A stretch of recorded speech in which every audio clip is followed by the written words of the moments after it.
हम स्टार्ट करते हैं circulatory system in human being based on only NCERT. ठीक है, क्विक रिवीजन देखेंगे क्या कह रहे हैं ब्लड ट्रांसपोर्ट सिस्टम के लिए कि ब्लड ट्रांसपोर्ट, ब्लड जो हो रहा है वो आपके बॉडी में क्या हो रहा है, ट्रांसपोर्ट किया जा रहा है और इसी ट्रांसपोर्ट के लिए आपके बॉडी ने ऑर्गेनाइज किया है एक ट्रांसपोर्टेशन सिस्टम जिसे हम कहते हैं सर्कुलेटरी सिस्टम। अब ब्लड ट्रांसपोर्ट क्या है, ब्लड क्यों ट्रांसपोर्ट होना जरूरी है हमारे बॉडी में, इस चीज को समझेंगे कि बेटा जो ब्लड होता है ना, ब्लड में क्या क्या चीजें हैं, क्यों वो सर्कुलेट हो रहा है। तो सबसे पहले समझो कि जो ब्लड होता है उसी में जितना भी आप खाना खाते हैं, खाना आपका डाइजेशन हुआ स्टमक और स्मॉल इंटेस्टाइन में, वो फाइनली कहाँ गया, वो फाइनली स्मॉल इंटेस्टाइन की वॉल्स ने एब्जॉर्ब किया। कहां से एब्जॉर्ब किया, वो with the help of diffusion आपकी ब्लड कैपिलरीज में गया और ब्लड कैपिलरीज ने उसको ट्रांसपोर्ट किया ब्लड में, और ब्लड स्ट्रीम अब क्या कर रही है, उसको पूरे बॉडी में आपके हर एक टिश्यू और सेल्स तक पहुंचाने का काम कर रही है। तो फाइनली जो भी खाना आपने खाया वो कहां चला गया, फाइनल रिजल्ट की फॉर्म में आपकी फूड जो है वो आपके ब्लड में मिक्स हो गया। इधर आप क्या कर रहे हैं, रेस्पिरेशन कर रहे हैं यानी ब्रीदिंग कर रहे हैं, सांस ले रहे हैं, तो वो ऑक्सीजन कहां जा रही है, वो भी हमारे जो ब्लड होता है उसी में प्रेजेंट आरबीसी सेल्स उस ऑक्सीजन को भी ट्रैप करती है और फाइनली आपके हर एक सेल्स टिश्यूज तक उसको पहुंचाती हैं। ठीक है, तो मींस ब्लड कर क्या रहा है, ब्लड से ट्रांसपोर्ट कर रहा है, कैरी कर रहा है फूड को, ऑक्सीजन को, और इसके साथ साथ ये सिर्फ पहुंचाने का ही काम नहीं कर रहा, वहां से वेस्ट को लेकर भी यही आ रहा है, क्योंकि जो सेल्स ने जब फूड लिया in the forms of glucose तो उसका in the presence of oxygen completely break down हुआ और इस प्रोसेस में कोई ना कोई वेस्ट प्रोडक्ट वहां पे जरूर बनता है, जैसे कि नाइट्रोजनस वेस्ट बनते हैं और गैसियस फॉर्म में आपकी CO2 फॉर्म्ड होती है। ठीक है, तो उनको लाने का काम भी किसका होता है, वो भी काम करता है कौन, ब्लड। ठीक है, तो होता क्या है कि फूड, ऑक्सीजन और waste materials in our body, इन सबको ट्रांसपोर्ट करना, एक जगह से दूसरी जगह ले जाने का काम किसका होता है, ब्लड का ही होता है। ब्लड में होता क्या है कि ऑक्सीजन को ट्रैप कर लिया जाता है बाय द आरबीसीज, आरबीसीज से इसको ट्रैप कर लिया जाता है। अब आरबीसीज के बारे में पढ़ेंगे कि जो हमारी आरबीसीज होती हैं, रेड ब्लड कार्पसल्स, इनके पास क्या होता है, इनके अंदर हीमोग्लोबिन प्रेजेंट होता है, हीमोग्लोबिन प्रेजेंट होता है। अब ये हीमोग्लोबिन क्या है बेटा, ये हीम जो है वो एक पिगमेंट है, पिगमेंट है जो क्या करता है, रेड कलर प्रोवाइड करता है। ठीक है, और जब ग्लोबिन है ये कहां से आया, ये एक टाइप की प्रोटीन होती है जिसे हम कहते हैं ग्लोब्यूलिन। ये ग्लोब्यूलिन क्या है, ये एक प्रोटीन है, ब्लड में प्रेजेंट है इन द फॉर्म्स ऑफ आरबीसीज। ठीक है, तो जब ये पिगमेंट, रेड पिगमेंट हीम और ग्लोब्यूलिन प्रोटीन आपस में मिल जाती है तो ये बना लेती है आपका क्या, हीमोग्लोबिन। और इसकी स्पेशलिटी है कि जब इसको ऑक्सीजन मिल जाती है तो ऑक्सीजन को ये ट्रैप कर लेती है और इसकी जो रेड ब्राइटनेस है वो बहुत ज्यादा शाइन करती है, यानी ये रेड अपीयरेंस दिखाती है ब्लड को। ठीक है, तो ये ऑक्सीजन हमारी आरबीसीज में कैप्चर कर लिया जाता है और यही आरबीसीज क्या करती है, हमारे बॉडी में सर्कुलेट होती हैं और इस ऑक्सीजन को हमारे ऑर्गन, टिश्यूज और सेल्स तक पहुंचाने का काम करती हैं। अब ये कह रहे हैं कि जितनी इंपॉर्टेंस ये ब्लड की है तो इट्स मीन क्या समझ में आया कि ब्लड तो बहुत इंपॉर्टेंट है, ये तो हमारे बॉडी के हर एक ऑर्गन, सेल्स, टिश्यूज तक पहुंचना बहुत ज्यादा जरूरी है क्योंकि सारा का सारा ट्रांसपोर्ट इसी पे बेस्ड है। तो इसीलिए अब हमें क्या चाहिए, हमें इसके लिए एक पूरा सिस्टम चाहिए जिसमें इस ब्लड को पूरे अच्छे तरीके से ट्रांसपोर्ट कर दिया जाए, यानी पंप कर दिया जाए। तो many other substances like salts are also transported by the blood. इनके साथ साथ कुछ सॉल्ट्स भी होते हैं जो हमारे बॉडी में ट्रांसपोर्ट किए जाते हैं। अब इसके लिए हमें जरूरत होती है a pumping organ to push the blood, thus we need a pumping organ to push the blood. तो ब्लड को पूरे बॉडी में फैलाने या पहुंचाने के लिए हमें क्या चाहिए, पंपिंग ऑर्गन चाहिए और उसके साथ एक ट्यूब्यूल नेटवर्क भी चाहिए। जैसे आपने मोटर चला दी, पानी आने लग गया, आपने ऊपर एक सिंटेक्स रखे, उसमें पानी जा रहा है, लेकिन वहां पे जो पानी आपका स्टोर हो रहा है छत के ऊपर, तो क्या बस उतना सिस्टम आपके लिए सफिशिएंट है कि आपके घर में सारी तरफ पानी आ जाएगा? नहीं, उसके साथ आपको कनेक्ट करनी होती है क्या, पाइपलाइंस। उन पाइपलाइंस के थ्रू आपके वॉशरूम में, किचन में, हर जगह पानी आता है। तो इसी तरीके से जब ब्लड बन गया, ठीक है, वाटर के फॉर्म में यहाँ पे क्या है, ब्लड है, और जो सिंटेक्स है उसकी फॉर्म में यहाँ पे क्या है, हमारे पास पंपिंग ऑर्गन, हमारा हार्ट है। लेकिन अब बात यह है कि वो पंपिंग ऑर्गन आपके बॉडी में ब्लड को कैसे पहुंचाए, तो उसके लिए यहाँ पे एक नेटवर्क ऑफ ट्यूब्यूल्स होता है जिन्हें हम आगे चल के आर्टरीज, वेन्स और कैपिलरीज में पढ़ेंगे।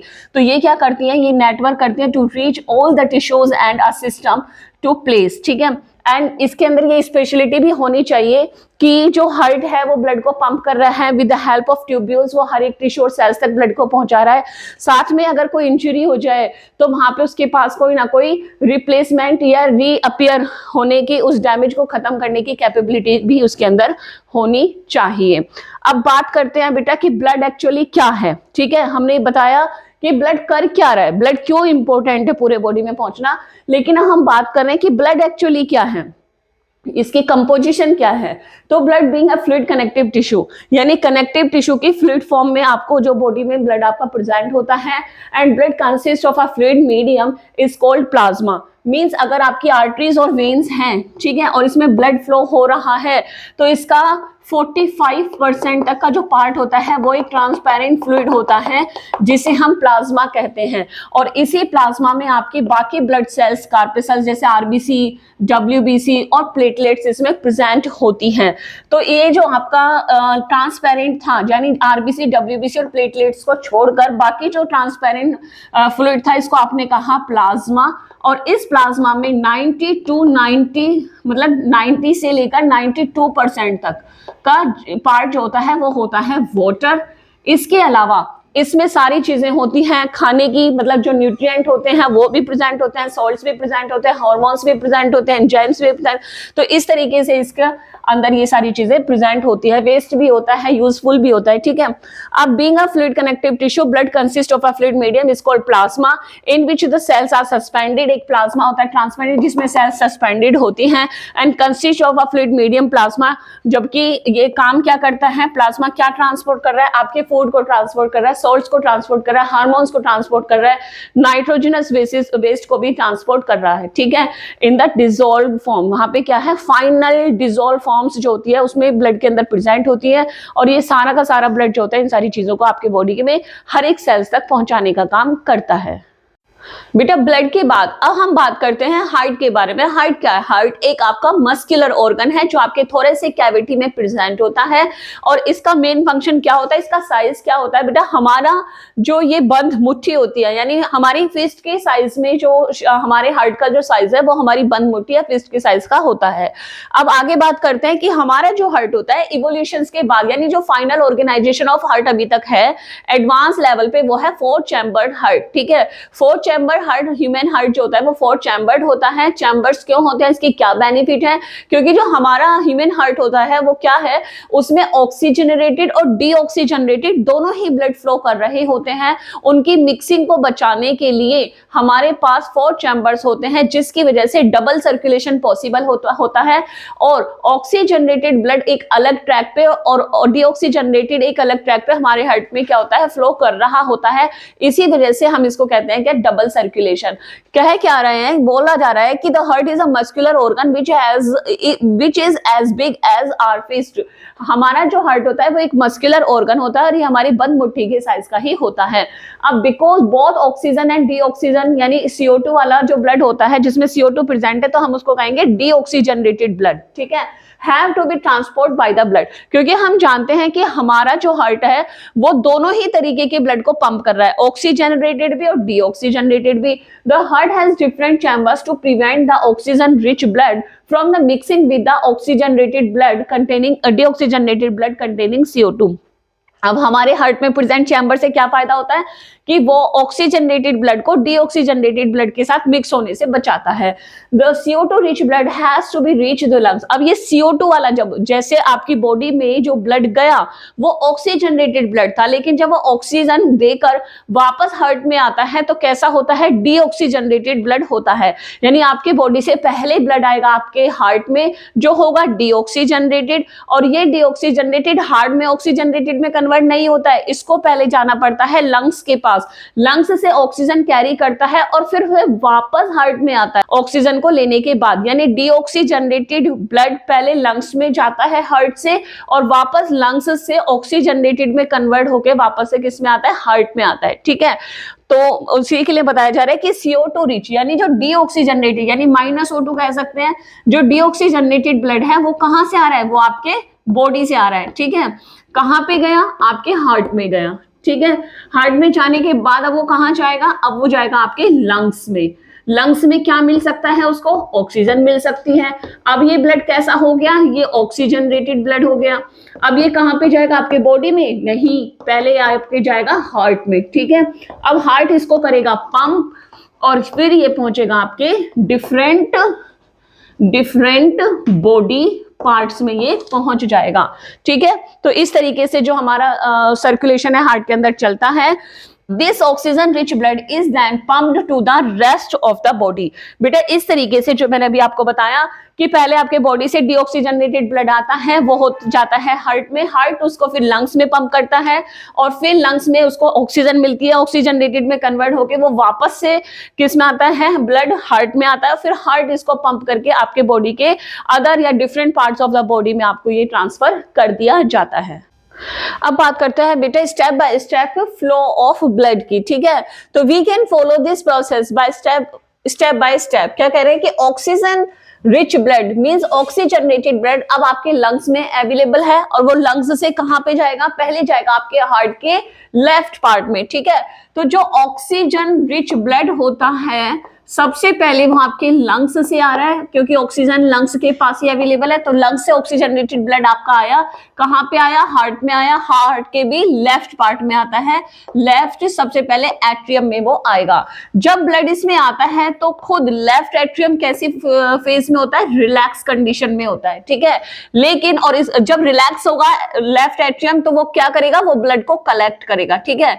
लेकिन कुछ ही टाइम में जैसे ही वेंट्रिकल आपका एक्सपेंड होगा तो ये लेफ्ट एट्रियम क्या करने लग जाएगा, क्या करेगा, ये बहुत ज्यादा कॉन्ट्रैक्ट होने लग जाएगा। तो जब इसका लेफ्ट एट्रियम का होगा कॉन्ट्रैक्शन, जब इसका कॉन्ट्रैक्शन होगा तो क्या होगा, लेफ्ट वेंट्रिकल एक्सपेंड हो जाएगा, यानी रिलैक्स हो जाएगा, ठीक है। तो लेफ्ट वेंट्रिकल अब क्या हो रहा है, यहाँ पे एक्सपेंड हो रहा है, जिसकी वजह से अब ऑक्सीजनेटेड ब्लड अब आपका आ गया लेफ्ट पार्ट के वेंट्रिकल में।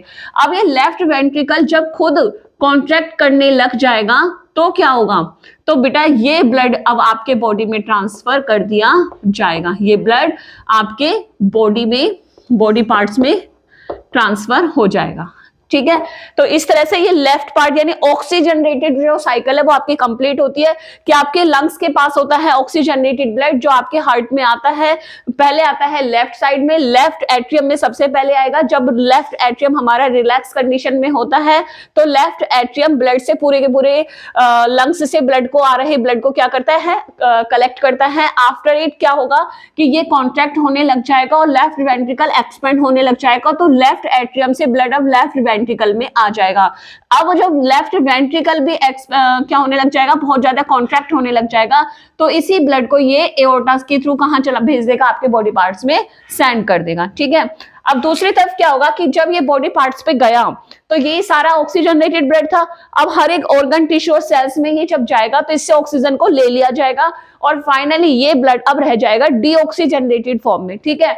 अब ये डीऑक्सीजनेटेड ब्लड पहले ये ऑक्सीजन वाला था, ठीक है, अब ये हो जाएगा -O2 यानी डीऑक्सीजनेटेड में कन्वर्ट हुआ।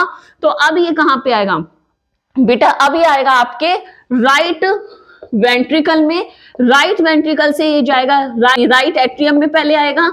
अब ये जो डीऑक्सीजनेटेड ब्लड हुआ है अब आपके बॉडी में जब ये गया तो ऑक्सीजनेटेड था, लेकिन सारे टिश्यू सेल्स को ये ऑक्सीजन दे चुका है तो खुद हो गया है कैसा, डीऑक्सीजनेटेड। अब ये डीऑक्सीजनेटेड ब्लड आपके राइट साइड में जो एट्रियम प्रेजेंट है, सबसे पहले अपर चैम्बर राइट एट्रियम में आएगा, राइट एट्रियम से राइट वेंट्रिकल में जाएगा और वापस फिर राइट वेंट्रिकल से इसको आपके कहां पे पहुंचा दिया जाएगा, लंग्स में ट्रांसफर कर दिया जाएगा।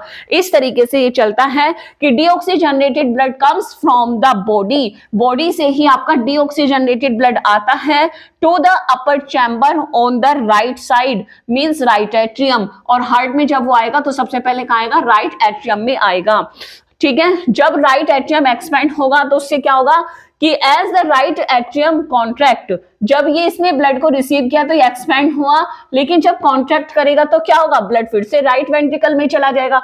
अब राइट वेंट्रिकल जब बहुत ज्यादा कॉन्ट्रैक्ट करेगा तो ब्लड कहाँ चला जाएगा, आपके ब्लड जो डीऑक्सीजनेटेड ब्लड है वो ऑक्सीजन जनरेटेड में कन्वर्ट होने के लिए इसको लंग्स में ट्रांसफर कर दिया जाएगा। तो इस तरीके से ये चलती है साइकिल ब्लड फ्लो की। बेटा बात करते हैं क्या कि oxygen enters the blood in the lungs, lungs से ही ऑक्सीजन क्या होती है हमारे ब्लड में पहुंचती है।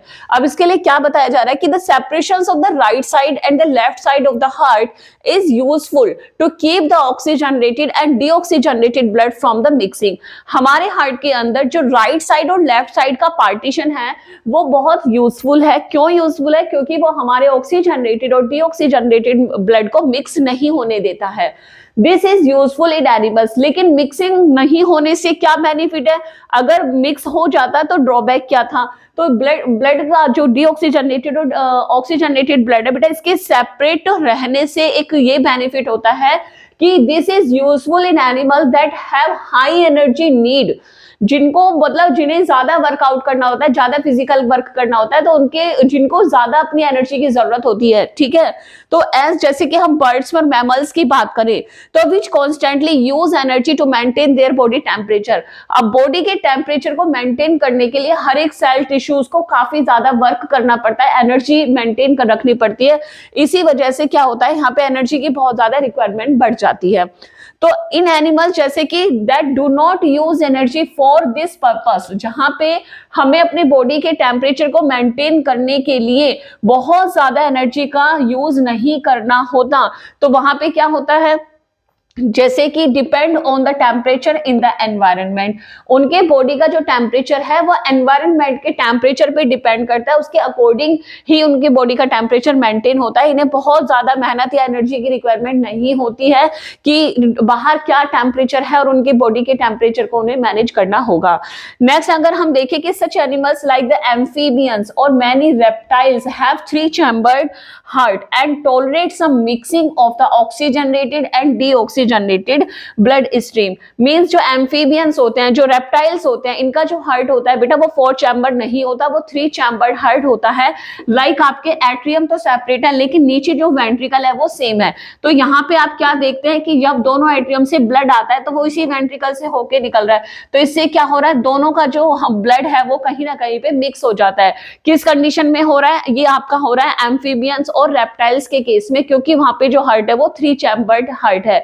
तो सबसे पहला जो ध्यान देने वाली बात थी वो ये थी कि ऑक्सीजन डीऑक्सीजनेटेड की मिक्सिंग जो हो रही है उसको कौन प्रिवेंट कर रहा है? तो वहां पे मिक्सिंग हो ही नहीं रही है। क्यों नहीं हो रही है? क्योंकि वहां पे हमारा जो राइट और लेफ्ट साइड है हार्ट का वो सेपरेट है एक दूसरे से। ठीक है, दूसरा मिक्सिंग होने से क्या नुकसान है और क्या फायदा है कि अगर उसमें डीऑक्सीजनेटेड और ऑक्सीजनेटेड ब्लड मिक्स नहीं होता है तो बेटा मिक्स नहीं होगा तो आपको मैक्सिमम अमाउंट ऑफ ऑक्सीजन मिलती है, जिससे कंप्लीटली ऑक्सीडेशन ऑफ फूड होता है।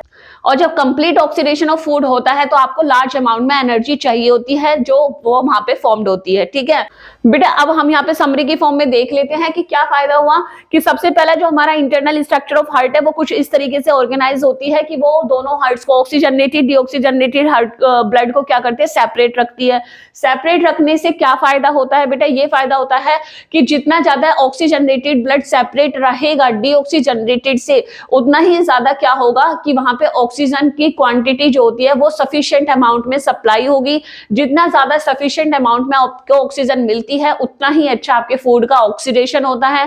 कंप्लीट ऑक्सीडेशन से आपने पढ़ा था रेस्पिरेशन में कि वहां पे क्या होता है, एक ग्लूकोज मॉलिक्यूल से बहुत ज्यादा अमाउंट में एनर्जी फॉर्म्ड होती है। और ये एनर्जी ज्यादा क्यों चाहिए? क्योंकि जिन एनिमल्स का बॉडी टेम्परेचर उन्हें खुद मैनेज करना होता है, ठीक है, वो एनवायरनमेंट पे डिपेंड नहीं होता, जिन्हें हम वार्म एंडेड एनिमल्स कहते हैं, तो वहां पे लार्ज अमाउंट ऑफ एनर्जी की जरूरत होती है। और इसलिए ये बेनिफिशियल होता है कि हमारा जितना ब्लड एक दूसरे से मतलब डीऑक्सीजनेटेड ब्लड ऑक्सीजनेटेड ब्लड से सेपरेट होगा, sufficient amount of oxygen supply होगी और बॉडी को बहुत अच्छे अमाउंट में एनर्जी मिलेगी ताकि वो अपने बॉडी के टेम्परेचर को मेंटेन कर पाए। बेटा अब जैसे भी आपको बताया कि जो वार्म ब्लडेड एनिमल्स होते हैं वो क्यों होते हैं, क्योंकि उनको अपने बॉडी की टेम्परेचर को मेंटेन खुद से करना होता है, इसीलिए उनको लार्ज अमाउंट में एनर्जी की जरूरत होती है। लेकिन कुछ ऐसे एनिमल्स भी बताए जिसमें क्या होता है, वो कोल्ड ब्लडेड है। क्यों है कोल्ड ब्लडेड? क्योंकि उनको अपने बॉडी के टेम्परेचर को खुद से मेंटेन नहीं करना होता, वो एनवायरनमेंट के टेम्परेचर के अकॉर्डिंग ही उनका बॉडी टेम्परेचर मेंटेन होता है। अब बात करते हैं फिशेस के बारे में। फिशेस क्या है कि on the other hand fishes have only 2 chambers to their heart. और वो जो फिश का हार्ट होता है वो सिर्फ 2 चैम्बर्ड हार्ट होता है, ठीक है। अभी आपको बताया था कि जो एम्फीबियंस होते हैं, रेप्टाइल्स होते हैं, इनका 3 चैम्बर्ड हार्ट होता है, सिर्फ क्रोकोडाइल को छोड़ के। Crocodile have 4 chambered heart, okay. तो यहाँ पे बताया कि फिशेस क्या है, फिशेस के अंदर तो सिर्फ 2 चैम्बर हार्ट ही होता है। And the blood is pumped to the gills is oxygenated. और यहाँ पे ऑक्सीजन को ट्रैप करने के लिए उनके पास एक स्पेशल ऑर्गन होता है जिसे हम कहते हैं गिल्स। जो फिशेस होते हैं उसमें क्या हो रहा है कि ब्लड को उनके गिल्स में ट्रांसफर किया जाता है, जिसमें क्या होता है आपका लार्ज नंबर ऑफ ऑक्सीजन होती है एंड उस वहीं से उनको पास कर दिया जाता है directly to the rest of the body, ठीक है, ठीक है। अब यहाँ पे हम ये देख रहे हैं कि जो फिशेस हैं उनका जो 2 चैम्बर हार्ट था, उसमें हुआ क्या कि blood goes only once, blood सिर्फ उसमें एक ही बार जाता है, ठीक है, एंटर किया और एग्जिट हो गया। तो वहां पे क्या हमने देखा कि जो हार्ट है उसका, उसमें सिर्फ क्या हो रहा है, वन ही टाइम उसमें साइकिल चली ब्लड की। तो through the heart in the fishes during one cycle passes through the body, यानी बॉडी के अंदर जब उसमें ब्लड गया तो उसके हार्ट में जब वो ब्लड सर्कुलेट होता है तो फिश के हार्ट में सिर्फ एक ही बार ब्लड का फ्लो होता है, इसीलिए हम इसको क्या कहते हैं, सिंगल सर्कल ब्लड सर्कुलेशन हम इसको कहते हैं। अदर हैंड्स अगर आप देखते हैं कि it goes through the heart twice, जब ये हार्ट में 2 बार घूमता है, each cycle in the other vertebrates, ठीक है, तो हम इसको क्या कहेंगे, is known as a double circulation. अब जो हार्ट आपने देखा जो इस तरीके से यहां से एंटर किया, यहां से एग्जिट हो गया, यहां से एंटर किया, यहां से एग्जिट हो गया, तो इसमें ब्लड, ये वाला जो ब्लड था ऑक्सीजनेटेड एक ही बार आया और डीऑक्सीजनेटेड हो गया, फिर ऑक्सीजनेटेड आया, फिर डीऑक्सीजनेटेड हो गया, तो हम इसको क्या कहेंगे, ये सिंगल सर्कुलेशन है, ठीक है। लेकिन जो हमारा 4 चैम्बर हार्ट होता है, तो हमने उसमें क्या देखा, हमने उसमें देखा कि पहले यहां से ऑक्सीजनेटेड ब्लड आया, फिर वेंट्रिकल में गया, फिर बॉडी में चला गया, फिर बॉडी से क्या हुआ, बॉडी से वापस फिर वो ऑक्सीजनेटेड डीऑक्सीजनेटेड ब्लड आया और फिर यहाँ पे वेंट्रिकल में आया और फिर वो लंग्स में चला गया ऑक्सीजन लेने के लिए, ऑक्सीजन लेके फिर से वापस वो हमारे लेफ्ट साइड में आया, फिर निकल गया, फिर राइट साइड से बिना ऑक्सीजन वाला आया। तो इस तरह से क्या होता है कि हमारे हार्ट के अंदर डबल साइकिल चलती है, इसीलिए हम इसको क्या कहते हैं, डबल सर्कुलेशन कहते हैं, कि पूरे ब्लड को सर्कुलेट होने में एक साइकिल को पूरा करने के लिए हमारे हार्ट में ब्लड को 2 टाइम्स एंटर करना पड़ता है और 2 टाइम वो एग्जिट करता है, इसीलिए हम इसको क्या कहते हैं, डबल सर्कुलेशन कहते हैं।